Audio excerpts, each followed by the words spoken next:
दिल्ली के गीता कॉलोनी में मकान है जो कि एक तरफ पूरी तरीके से झुका हुआ ये मकान 3 मंजिला है। आप देख सकते हैं तस्वीरों में ये एक तरफ यानी कि लेफ्ट हैंड साइड में झुक गया है। बताया जा रहा है इस मकान के 3 ऑनर हैं जो कि इसी मकान में रहते थे। सबसे नीचे वाले फ्लोर में पार्किंग चलती थी और ऊपर 2 फ्लोरों पर रेजिडेंस था यानी कि लोग रह रहे थे।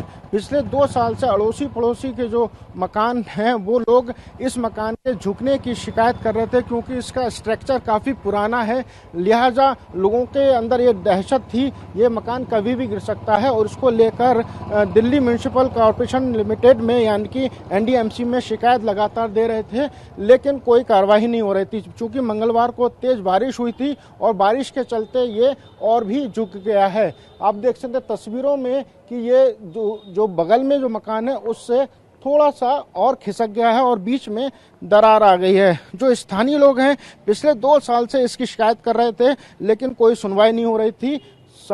फिर कल यानी कि मंगलवार के दिन जो है एनडीएमसी की तरफ से कुछ अधिकारी कर्मचारी आए थे और उन्होंने यहाँ पर मकान पर नोटिस चस्पा किया है। कुछ जो पड़ोसी हैं इस मकान के जिनको सबसे ज्यादा दहशत है क्योंकि जिस तरफ से ये झुका हुआ है उसके ठीक सामने इनका मकान है। सर क्या नाम है आपका? मोहित नाम है मेरा। मोहित, कब से ये मकान का लेकर आप लोग परेशान थे और कितनी शिकायतें आपने दे चुके हैं? 2 बार पहले शिकायतें मैं दे के आया हूँ और कई बार स्थानीय जो यहाँ नेताजी हैं उनको बताया था, लेकिन कल पार्षद साहब आए थे, उन्होंने आश्वासन दिया और काम हुआ है। उन्होंने कहा 24 घंटे के अंदर ये इसे खाली कराएंगे या डिमोलिश जैसे भी जो उन्होंने करना है वो करेंगे। उन्होंने काम किया है।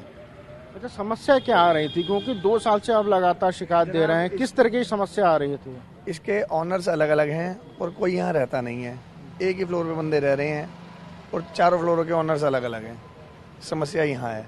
अच्छा, लेकिन कल पार्षद साहब ने कहा कोई दिक्कत नहीं है, उससे करेंगे, काम होगा और काम हुआ है। उन्होंने स्वस्थ किया, काम हुआ है आज। तो अभी इस मकान में कोई रह रहा है? अभी नहीं, कल खाली करा लिया गया, वेकेंट करा लिया। एक ही फ्लोर पे रह रहे थे, उनसे खाली करा लिया गया।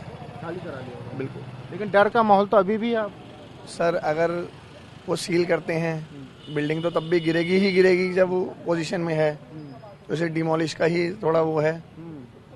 अगर वो कहते हैं सील होगी तो भी बिल्डिंग गिरेगी ही गिरेगी क्योंकि इस पोजीशन में बिल्डिंग। डर तो खाली से कोई मैटर नहीं है।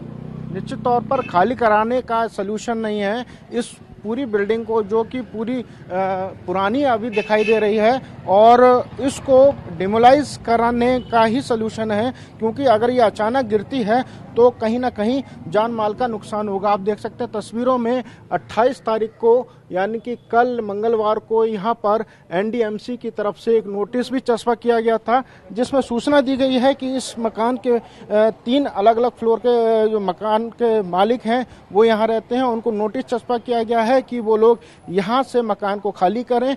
चूंकि इसको धराशायी कराया जा सकता है इसलिए आसपास के इलाके में जो लोग हैं वो काफ़ी दहशत में हैं। उनको ये डर लग रहा है कि कहीं ना कहीं ये मकान अगर अचानक गिर गया तो कहीं ना कहीं नुकसान होगा। फिलहाल नोटिस चस्पा कर दिया गया है, मकान को खाली करा दिया गया है। अब देखना यह है कि एनडीएमसी इस मकान को कब तक डिमोलाइज कराता है। कैमरा पर्सन नदीम के साथ अंशुमन यादव, टीवी 9 भारत, बस दिल्ली।